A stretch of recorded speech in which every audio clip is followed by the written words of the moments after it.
I don't Yeah, know how to no. fix my son's gamer chair. I'm just gonna rock.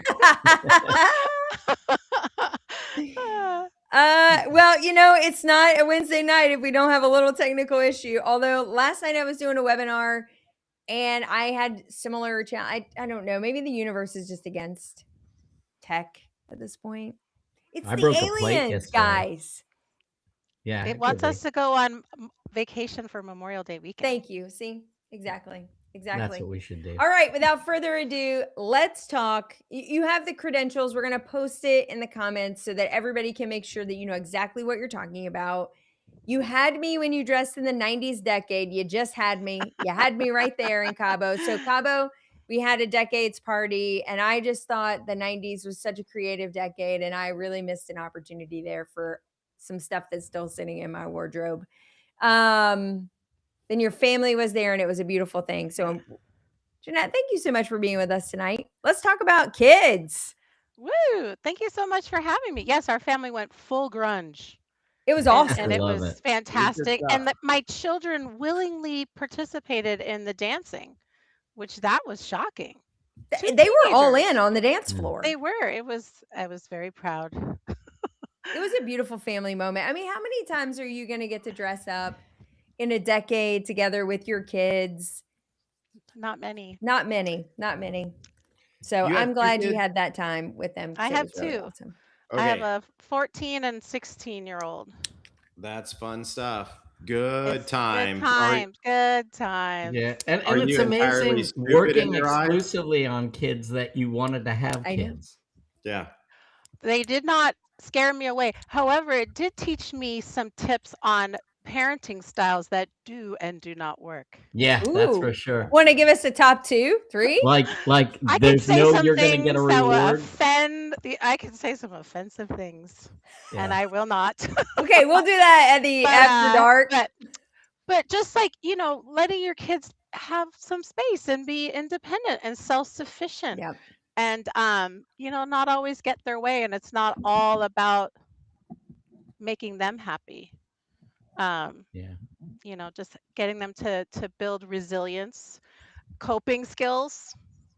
It's a dying art, sadly. So not promising a reward for just very average behavior.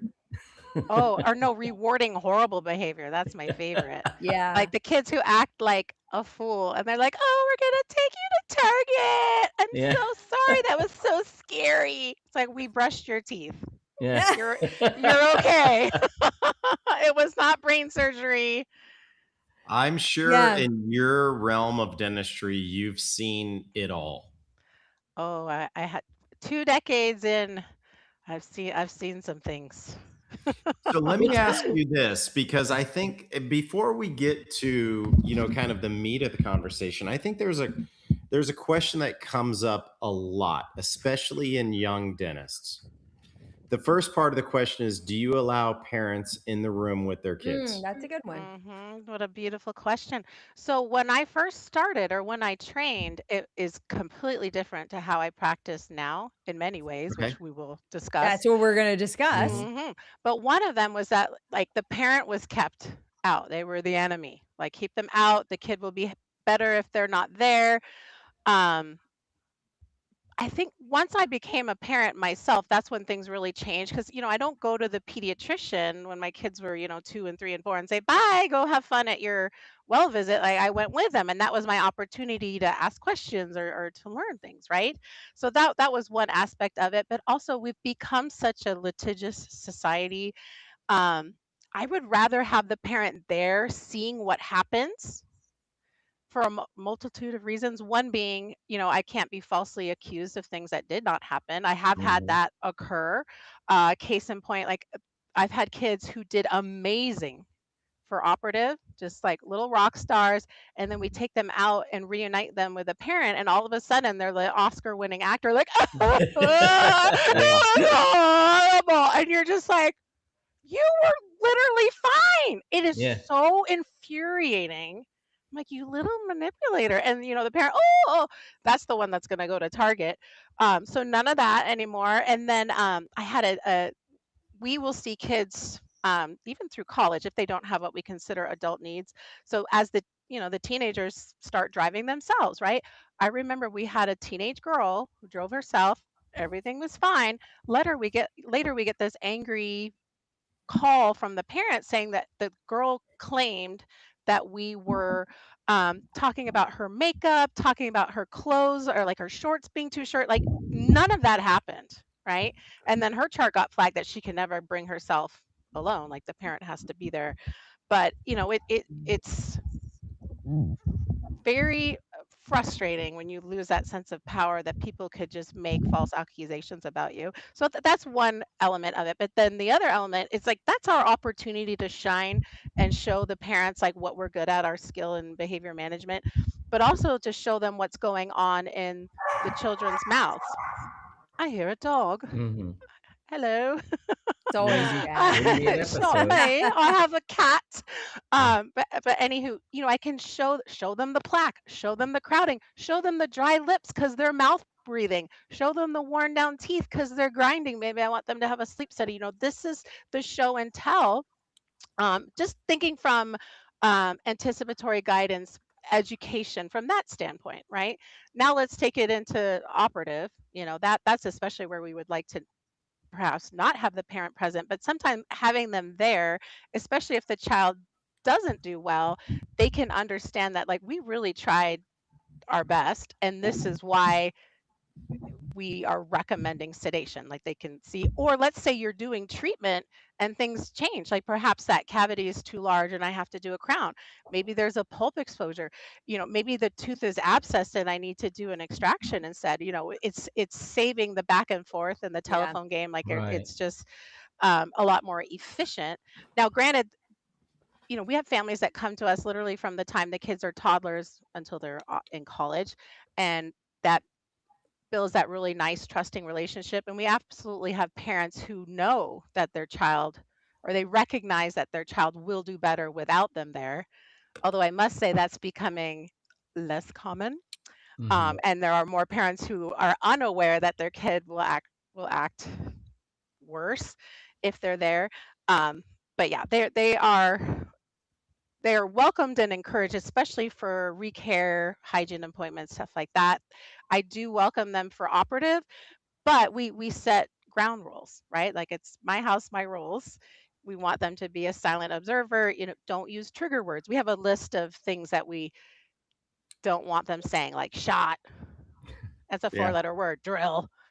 The things that instill fear, because what we do is so different. So I get that some of these parents perhaps had a bad experience themselves as a child, which is unfortunate, but that is very different from what we do now in a modern dental office. There's so many things that make it an easier, painless, quicker, faster, simpler experience that most of these kids actually, especially once they get to know to know us, they look forward to or actually enjoy their visits. And that's really rewarding because then when the parents say, like, I used to hate going to the dentist and my kids are asking when's their next appointment, like that is such a win.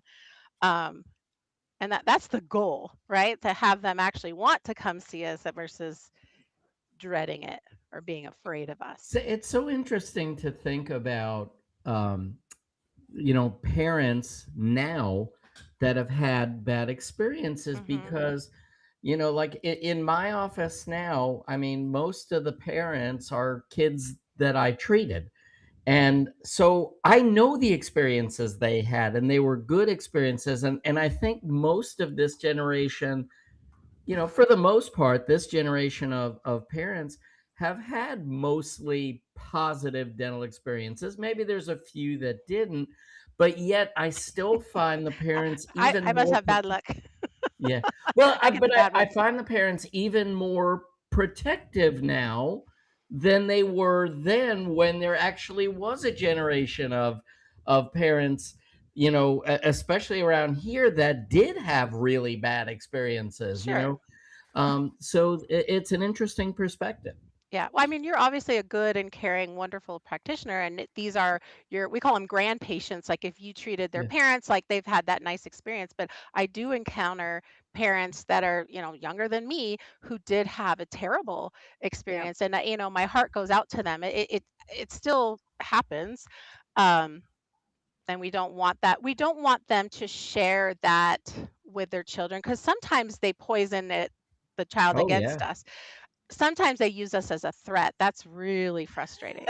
They're like, she's gonna pull your tooth out. And it's like, you are not helping. Right?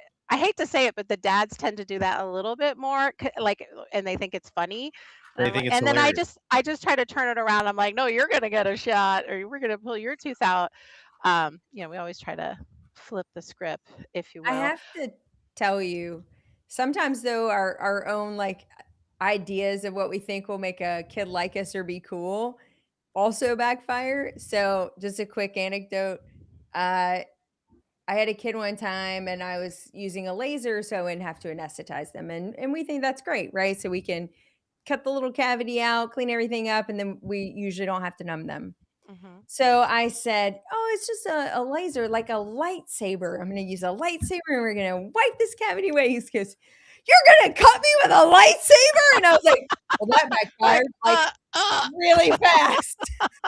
oops, that I was escalated like, "No, no, quickly. no, no! It's not actually a sword." I thought Like it was cool. I got I the thought it was analogy. cool, and it blew up literally in my face, and I was like, "Well, that really didn't execute quite like I I thought thought." you were gonna say he didn't know what a lightsaber Oh, no, was. no, no. Like, He oh, knew he Oh knew no. too well, don't make and he us The was feel like, Star Wars old. legacy has gone on Yes, yeah. long. Yeah. yeah, The he the thought I force was is gonna, like, strong in take my me daughter. We're down. quite proud of her being a avid Star Wars fan. I thought I was gonna get a lot of street cred, but Yeah. instead, he, like, clammed up, and I was like, "It's not Wow. actually a Call him a lightsaber." Jedi next time, and I'm telling you, you'll win him over every time. Well, But is I do want to say that you had me at your first few words because you said when I became a parent, and I think that a lot of things change. I really don't like listening to people who are like absolutely not.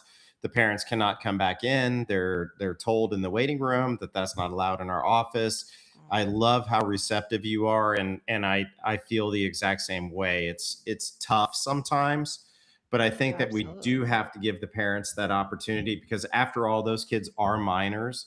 They are our responsibility when they're there, but beyond that, they're truly their parents' responsibility. And if the Yeah, parents you want to be there, I want to give the parents the opportunity to be there. So kudos to you. I think that's a absolutely. wonderful outlook on having parents back. Thank you for saying that. And yeah, I think we just need to change our perspective on it. For sure, when I was younger, it was an insecurity thing. Yep. I was Mhm. insecure. I was intimidated by the parents. And in a way, it was easier for me to not have them there. But we just have to think of it differently. Like I Yeah. said, think of it as your opportunity to shine and to educate and also to protect yourself. Well, we, It's we it's have to not a bad adapt. thing.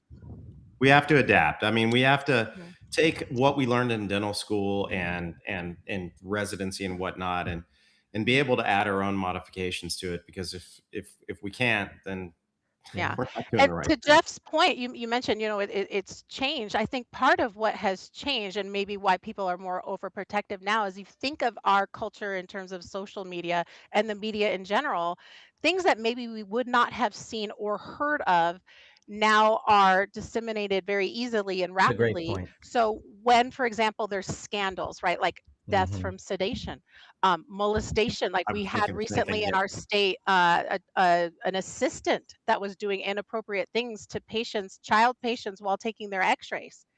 We Why have didn't to I ever remember have that. that assistant when I was a kid? Ugh. I don't think you want, but the thing, I will have to remind my staff because I'm my staff teasing. sometimes gets nervous about, like, why Yeah. is the parent following me to the x-ray room? I'm like, listen, put yourself in their shoes. If they just saw on the news last night that some creep was taking Yeah. pictures of people's little girls and stuff, like, you bet you would want to be like, they don't know you. We build their trust, and then they, like, it changes. But especially a new patient or someone who's not familiar with you, if they're seeing that in the news, like, they're going to be nervous. Like, I get it. And we shouldn't take it personally because it's not against us. It's just them trying to Societal It's gotten changes. I mean, when we were yeah, kids, I would go out on my bicycle till well after dark, and yeah, it was fine. yep. Nowadays, I would not let my kids go to the end of the driveway on their You bicycle now you'll in the get daylight. reported to And CPS if they're you let them adults. go out by Yeah, themselves. yeah, yeah. So I Child get it. neglect. I Yeah. guess As I was as neglected too. as a parent in today's society, I get it. Yeah. Mhm. Jeanette, if how do you know what technique is going to work with a particular child? So the point that you made was so well taken that you can't just have this one universal set of rules and say this is what I'm going to do for every child, because I was taught also never have the parent back in the room Mhm. with the child. You have to be the person in charge. And of course, I adapted over time.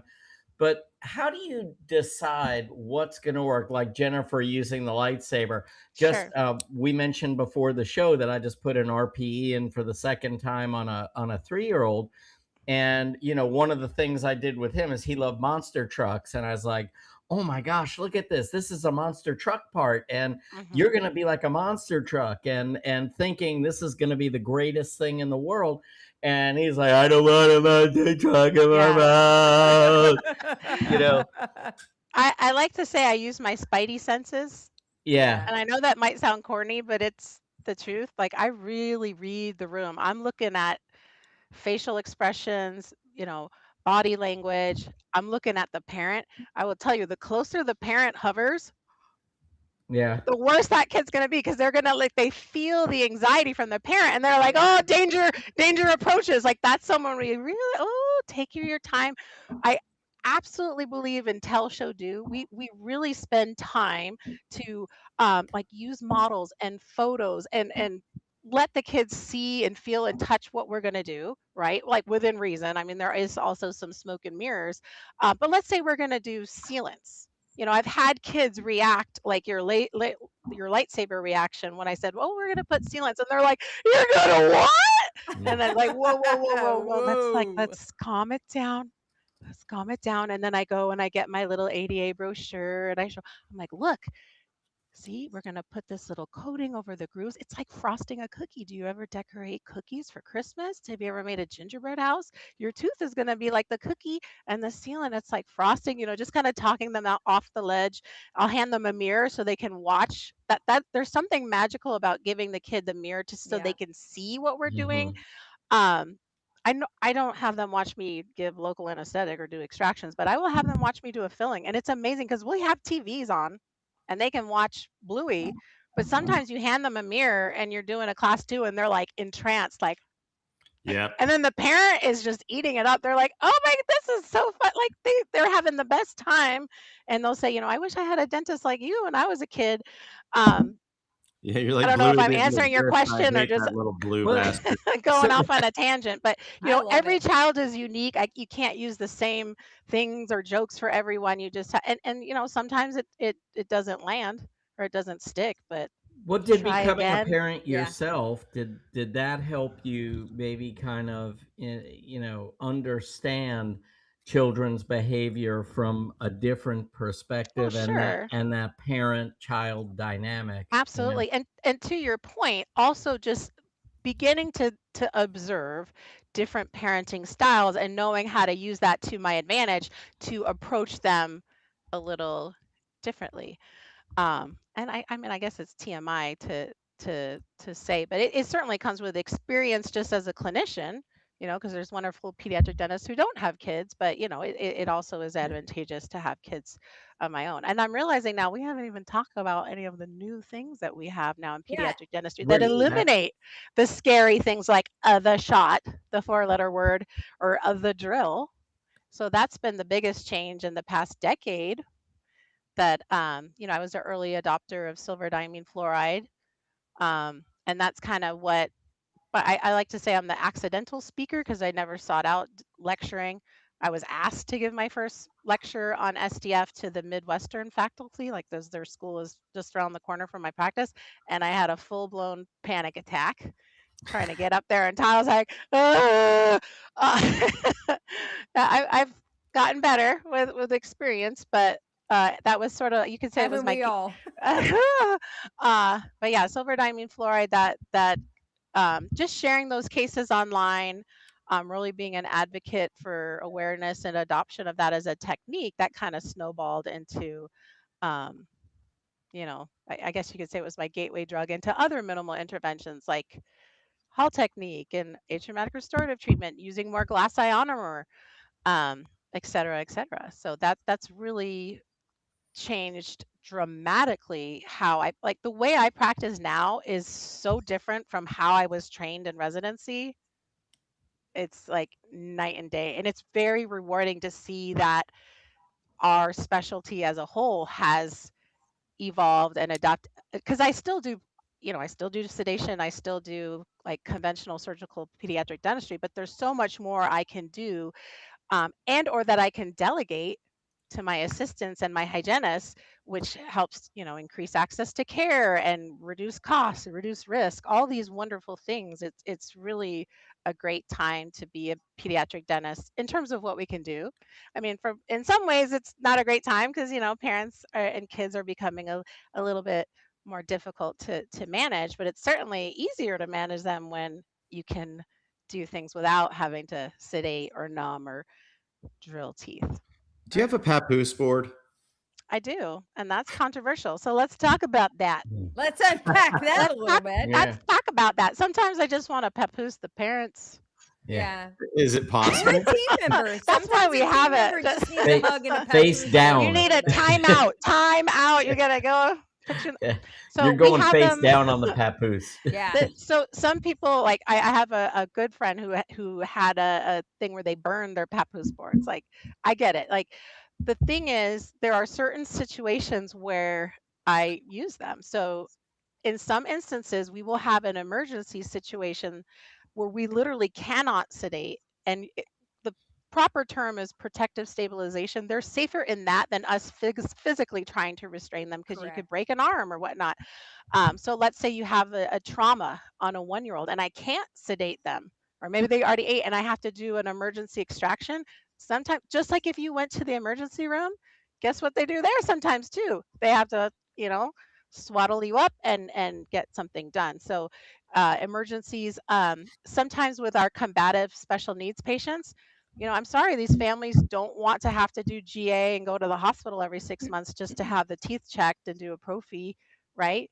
you know um in some cases it's just as simple as like the weighted blanket. We don't use aprons anymore. Guess what? A lead apron is really good for Yeah. a weighted Same. blanket. Even that, Mhm. sometimes just the pressure of that on our patients that are on the spectrum, they like, it helps regulate them, and they like that sensation.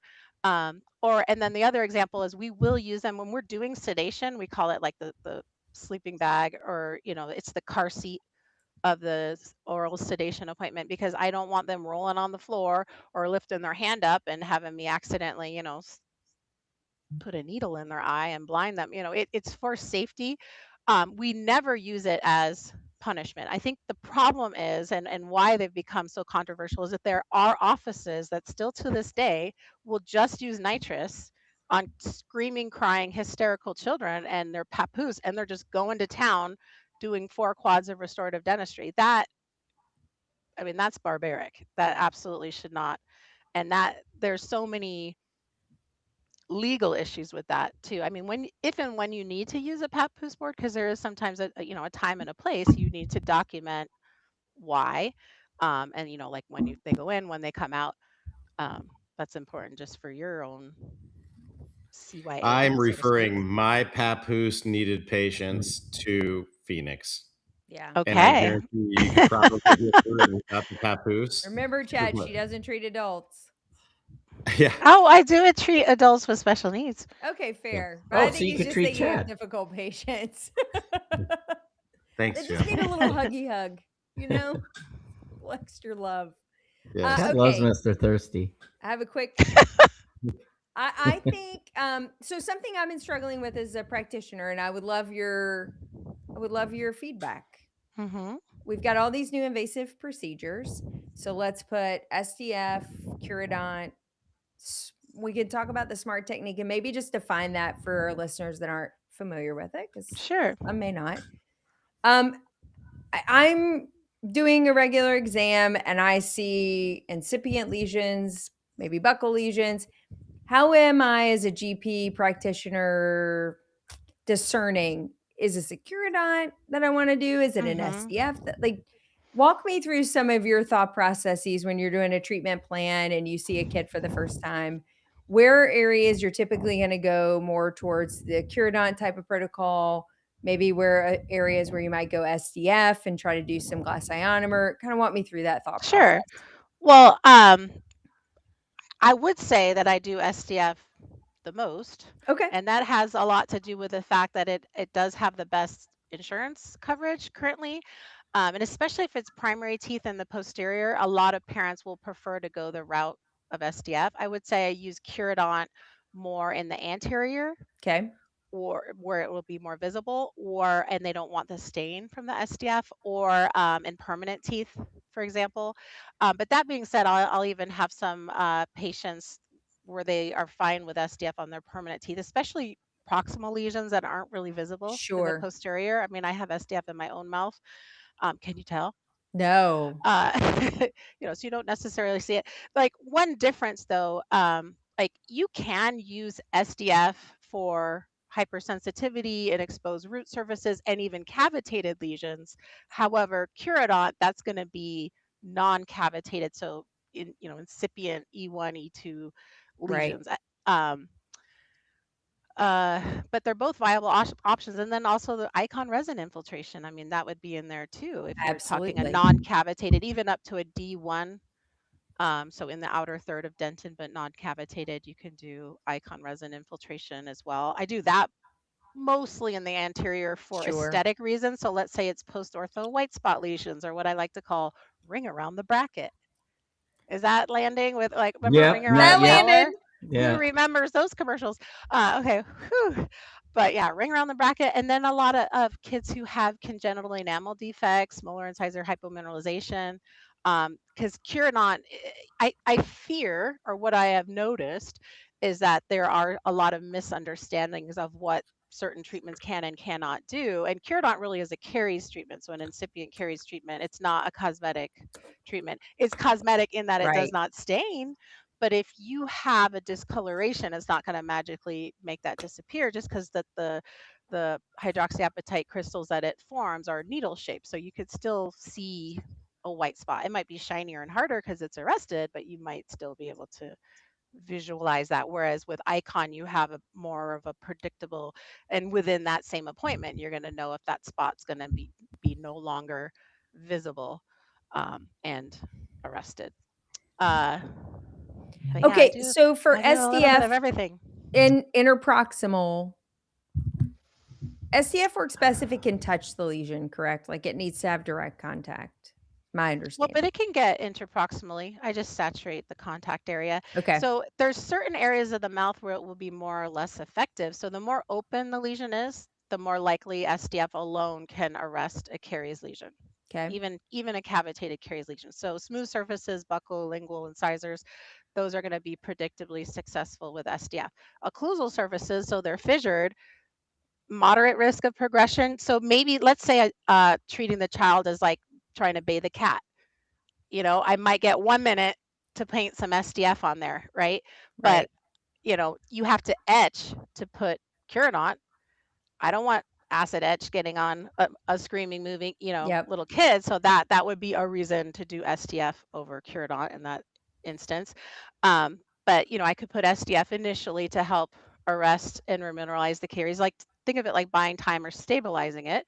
And then perhaps as they build trust and rapport with me, maybe the next time I encounter them and they realize, okay, well, she's not so scary and that didn't hurt and she gave me a gold coin. Maybe I'll give her 3 minutes of my time. Maybe at that next encounter, and if it's an occlusal surface, which is more likely to progress, I could put glass ionomer sealant, or glass ionomer restorative material over the top, versus reapplying the SDF. So that's what you would call SMART technique. So silver modified atraumatic restorative treatment, meaning SDF as the initial treatment to arrest and remineralize a caries lesion, and then a glass ionomer material to continue remineralizing, but also to restore, like a cavitated lesion, or for prevention. Let's say it's a fissured groove, right? The most likely to progress with SDF alone would be proximal lesions, just because they're not open to remineralization as easily through saliva. They're not as cleansable, but I still do tons of proximal SDF. I see better success if it's confined to the enamel. Like once they reach the dentin, it may in fact just be a little bit of a time buyer. Like let's say we're Yeah. trying to get that child to where either the tooth exfoliates or maybe they're older, more cooperative, and I don't have to sedate them to do Yeah. a filling, let's say. Once it's spreading in dentin, I'm recommending some sort of restoration, speaking from the perspective of a proximal lesion. Now, if I have direct access, I can just do art or smart, Sure. just squirt some glass ionomer in there. Thank you. Have a nice day. Very easy peasy. How do you address flavor problems? Because it's amazing. You kind of alluded to this, and sometimes you'll have a kid that is just so well behaved, goes through all of the difficult part of the procedure. You've explained your way through everything, and the kid's doing great. And then all of a sudden they get a flavor they don't like and lose it. I mean, I've had that happen Sure. numerous times. And guess when it happens the most is with SDF. Yeah. Is SDF, have you tasted it? Not personally. Doesn't taste no. good. I challenge you. Yeah. Okay. Tomorrow. But there are ways to help, like specifically like with flavor aversion of SDF. If you do really good isolation and thoroughly dry the teeth before applying it, and then you cover it with a fluoride varnish when you're done, they're going to be less likely to have a negative experience of not liking the flavor. And then one other trick I'll do is the cotton roll that I've used to, like, let's say it's a lower tooth, that cotton roll that I've used to help isolate, I then have them bite on the cotton roll, and that will help soak up some of the excess. It's also a nice distraction because by that point they're sat up in the chair and I'm handing them their gold token and we're like, let's go to the treasure tower. So that's distraction. There's something magical about that.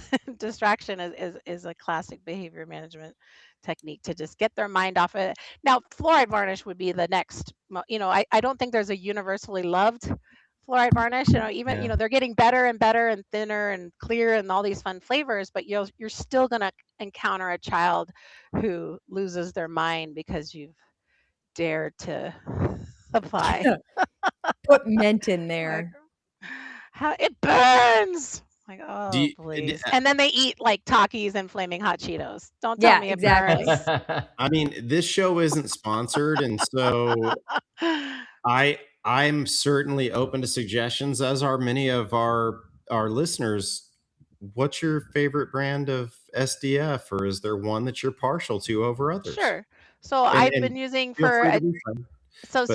2015, I've been using Advantage Arrest, and that's you buy directly from Elevate Oral Care. So that's the original that came to the US. Of course, it's been around since 1970 was when it was first available in Japan as a product called Safaride. But the product Advantage Arrest, that's the one that has like the NIH funded, like US based clinical trials that have the proven safety and efficacy. So, I mean, that's in my mind the gold standard. Now, there are other products that have come on the market. As long as the chemistry is the same, you should be fine. But I will caution you because there have been some products that have come to market that aren't effective and weren't the same chemistry. So you need to be cautious of that. Like water-based products or products where they're adding a second step. I mean, I don't want to get you in trouble and name names, but like there's one in particular where you add potassium iodide after. The problem is it binds the silver and then you rinse it away, which, like, logic, is that going to be effective? No, it's not.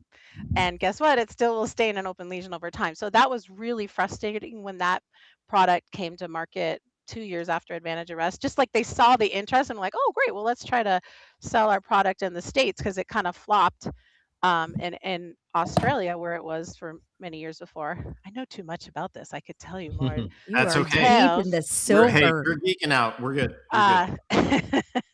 But anywho, Yeah, that What, was what that about was some of the frustrating. newer nanohydroxyapatite products that are out there for remineralization? Or do you have thoughts on those yet? Uh, oh, you know who you would be an amazing guest? Do you guys know Dr. Ryan Nolan, who has No. the well, he knows too much on that topic, but the problem is there's so many. I feel like every Instagram influencer in the dental field now has their own new nanohydroxyapatite toothpaste, and like a lot of Right. them are just crapola, where everything like congeals together and they don't really remineralize the teeth. And I will tell you that the trend of hydroxyapatite toothpaste has been fantastic for business. I Mhm. say sarcastically. I am drowning in cavities. Help me. Yeah. Help. It's bad. Uh, and it's unfortunate. I am definitely seeing like a shift where now parents are realizing like, oh, and I'm seeing people coming back to fluoride toothpaste. You can still get cavities. It's just you're going to be more susceptible to them if you're not using a therapeutic dose of fluoride toothpaste.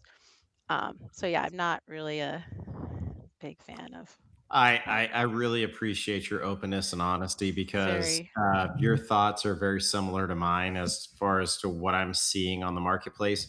I was laughing inside when you started throwing out influencers because I'm seeing people come out The with, Bentist. it's not necessarily the product that they're coming out with, but the marketing and the labeling behind it is just fantastic. And we don't know what's going to happen. We just know what's in it. Hmm. So I All right, appreciate your. I'm going to go non-clinical for a minute because you mentioned the treasure tower. And I want to Oh, talk about that yes. because I too have a treasure tower. And so when I learn that someone else has a treasure tower, I feel a kindred spirit. And Mm.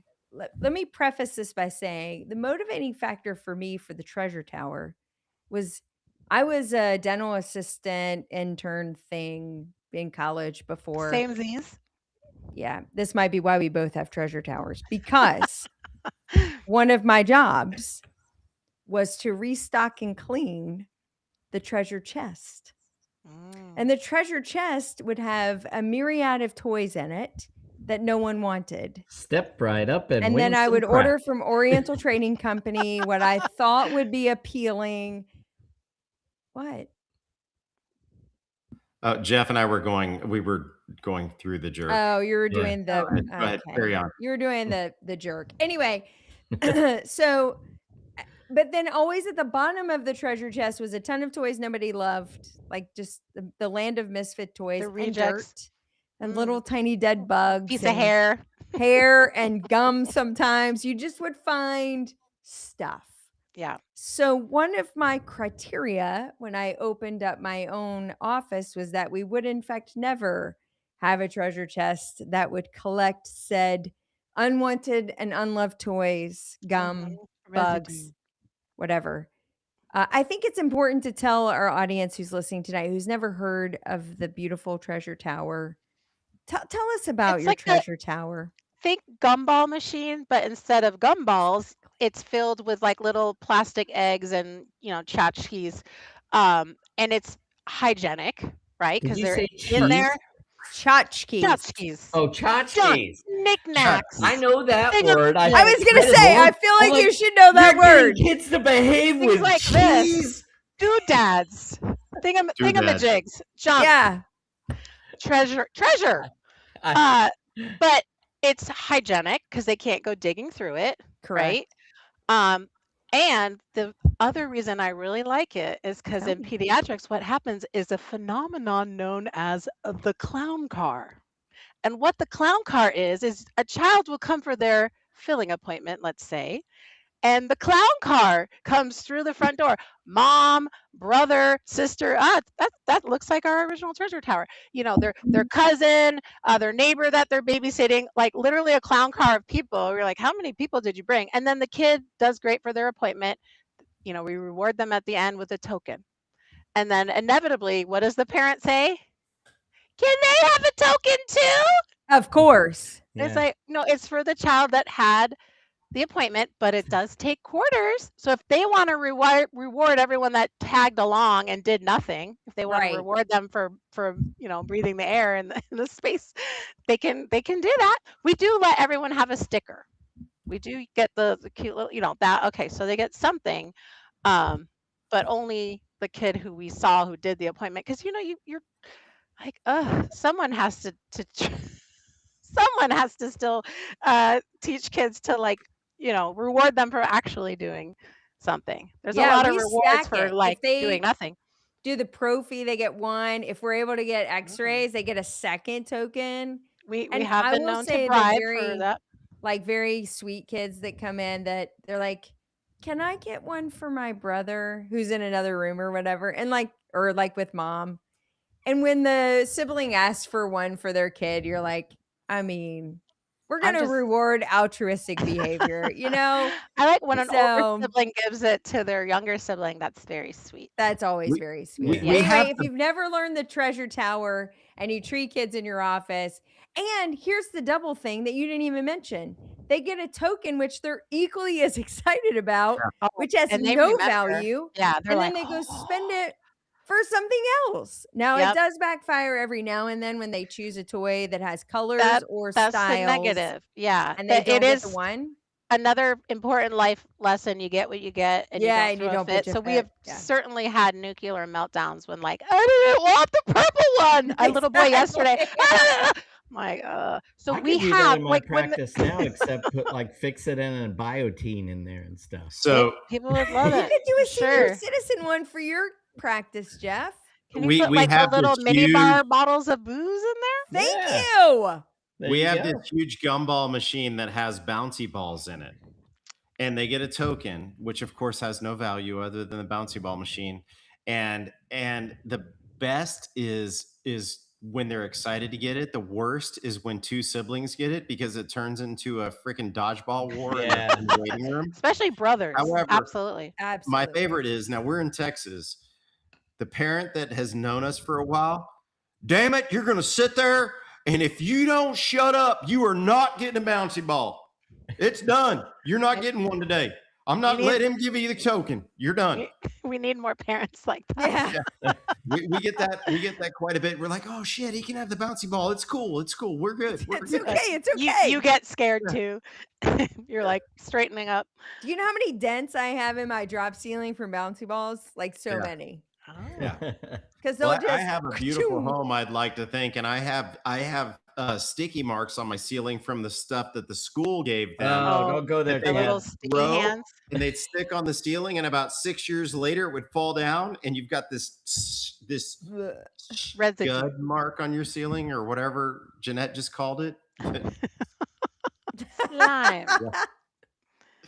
Yeah. All right, one final question. If you had to give advice to GPs and pediatric dentists trying to work really well together, what are some of your takeaways over the last however many years you've been practicing with the GPs that you work really well with? What are some key consistent themes? Communication, referral types, Oh, sure. you Yeah, know, all obviously those things that make a communication. successful relationship between Yeah. the two, because we all work together really well, I think. Yeah. Collaboration, Right. right? Knowing your strengths and your limits, right? Knowing when to refer. Yeah. I say when in doubt, refer it out.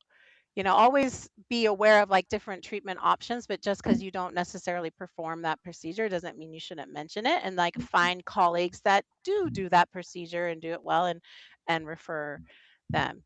I always feel badly when I'll have someone like, especially in the dental forums, will be like, oh, I'm going to do a pulp and crown tomorrow for the first time in my life. And I'm thinking like, maybe let's take a little refresher class on that first. Like you don't want the kid to be the guinea pig. Like that's a scenario. Yeah. Maybe we need to call up our buddy Jeanette and say, hey, can you handle this one? Do you you do a know? ton less of that now than when I was seeing a lot of kids early in my career, I did a ton of pulpotomy stainless steel crowns. I would Yeah. imagine you got to be doing so many less now. Yes, Yeah. absolutely. And especially pulpotomies, because Yeah. now we know indirect pulp cap Yeah. is superior. Right. They have more successful outcomes. I do a lot of class 2 resin modified glass ionomer fillings, Yeah. and they're fantastic. And the parents would much rather have a little white filling than, an 8-pack Correct. of silver caps. I mean, some kids you have to do the crown, and I certainly do crowns, but we also have other ways to accomplish that, like we do Right. Hall technique, where no prep stainless steel crowns. So it's like I said, totally different than 2003 when I graduated dental school, or 2005, I should say, when I finished my residency. So It has changed who knew? vastly. Yep. And we didn't even talk about grinding in kids, because I loved when you said maybe we should send you for a sleep study. And I had a professor in dental school, when kids would come in, it was evident that they were grinding. The kids are very obvious to pick them out. They just flatten them out really quickly. Or the parents are like, we were on a soccer tournament last weekend and little Johnny was sleeping in our room, and man, he was like a buzzsaw all night with those teeth back Yeah. and forth. And the pediatric professor that I had in dental school said, you should just buy earplugs. They'll grow out of it. Isn't And I it was like like, sad when you think back of, like, we didn't know what we didn't we know. didn't know. And that's why we take continuing education. That's right. No one knows it all, and we're constantly learning. Absolutely. Things are changing, my friends. But not the AAO. They are not changing. No, they're not but changing. the rest of Yeah. us are. Yeah. The 1925 literature still is the standard. Entrenched. Yeah. Sorry, I had Digging their to. heels in. It was too easy. I Yeah. should send you a great article that I always quote when I'm talking about minimal interventions and that phenomenon, like people who are resistant. It's don't know, can't do, won't change, barriers for Yeah. moving knowledge into practice. But yeah, there's a phenomenon known as willful ignorance, where people choose not to learn more about something because it perhaps challenges their current beliefs. Well, And and that's unfortunate. yeah, I know. And and this isn't specific to the AAO, but in general, change sometimes it has to acknowledge the fact that maybe we didn't do it the best that we could have for however many years that we were doing it.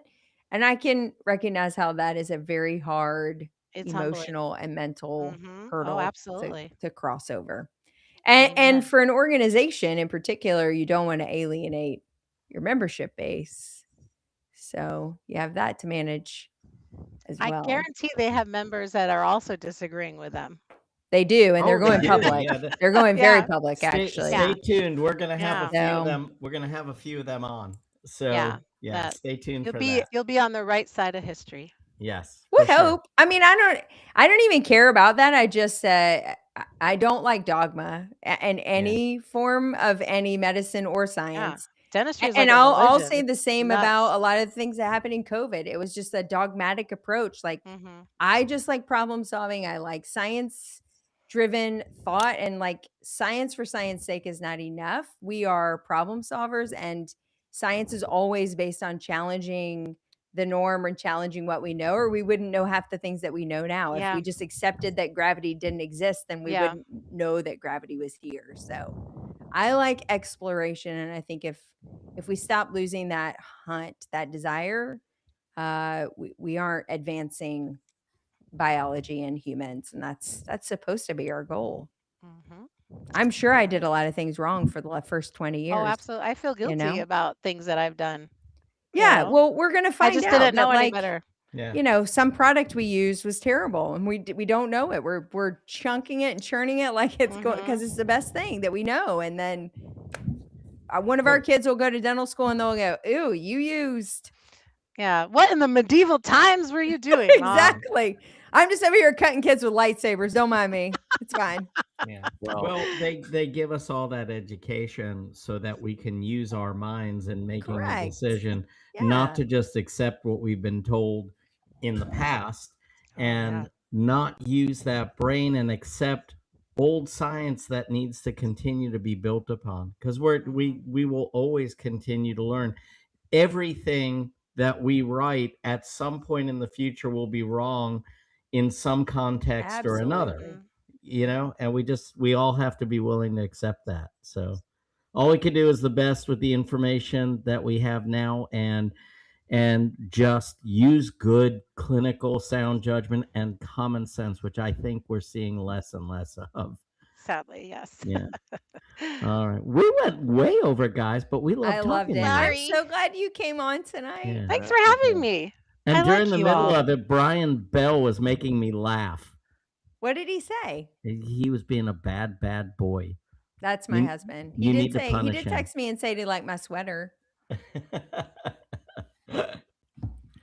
That's Jennifer's husband was trying to make me laugh, and he got a chuckle out of me. So Well, I just want to thank you for being here tonight. Yes. And as we close out, I am going to take one pearl from tonight. And you said something that I think is very critical. And I'm going to preface it by saying that we have specialists in dentistry for a reason. And so when you said, when in doubt, refer it out, I can't tell you how much that should resonate to all of us, because I can tell you that no amount of money is worth sometimes the heartache and the misjudgment on our behalf and unintentional mistreatment of children. Send it out. If you don't feel comfortable with it, send it out. That's why we have pediatric dentists, why we have specialists in that arena, and in so many other arenas of dentistry. But just practice within your comfort zone and don't stray from that. Don't try and be the hero, because in the end, you won't be. But Hey, Chad, I always tell the parents, I don't want to be the doctor that your kid is telling their kids about. Their therapist. 100%. Yeah, I don't want to be that person. I always say I don't want to be their trauma. Yeah. I want them to remember this as a fun place, as a loving place. And that doesn't mean that they're going to think of the pediatric dentist differently. It just means that they have that additional training to make that the fun and loving place as well. And I also say, you know what, if you decide to continue your treatment there, I am perfectly fine with that. But, I sometimes say, once they figure it out, if you guys want to come back here, I'm more than happy. But this is out of my realm of capability. So I just want to thank you for what you do, because there are so many specialties in dentistry that I think that I'd probably be good at. Pediatric dentistry is, as much as I love kids and much as I love being a father, I can't do it. So I commend you and thank you. And you all are in my back pocket daily. So just remember what you're capable of and what you're not. And remember, it's in the kids' best interest to send them off to somewhere that will be able to treat them more appropriately. So with that, I'll close, and good night, everybody. Have a good night, all. Thank you so much. Yeah. Good night.